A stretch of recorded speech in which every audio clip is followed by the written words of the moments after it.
ഇനി നമുക്ക് കുറേ അത്തിപ്പഴം പഴുത്തിട്ടുണ്ട് കേട്ടോ. അത് നമുക്ക്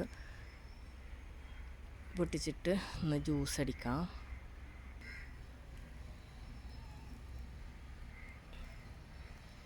നിറയെ പഴുത്ത് നിൽക്കണുണ്ട്.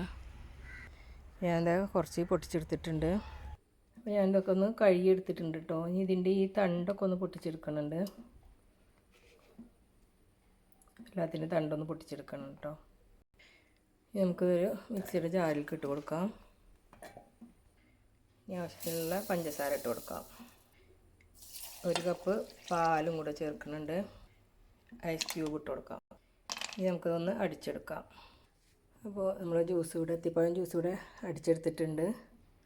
ഇതിൽ കുറച്ച് ഐസ്ക്രീമും കൂടി ഇടുകയാണെങ്കിൽ സൂപ്പറാവും കേട്ടോ. ഷെയ്ക്കായിട്ട് ഉപയോഗിക്കാം.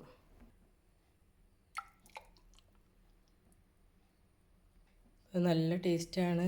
ഒരു ചോക്ലേറ്റിൻ്റെ ടേസ്റ്റോ ചിക്കുവിൻ്റെ ടേസ്റ്റോ എന്തോ പറയാൻ പറ്റാത്ത ഒരു പ്രത്യേക നല്ല ടേസ്റ്റാട്ടോ. Okay, thank you.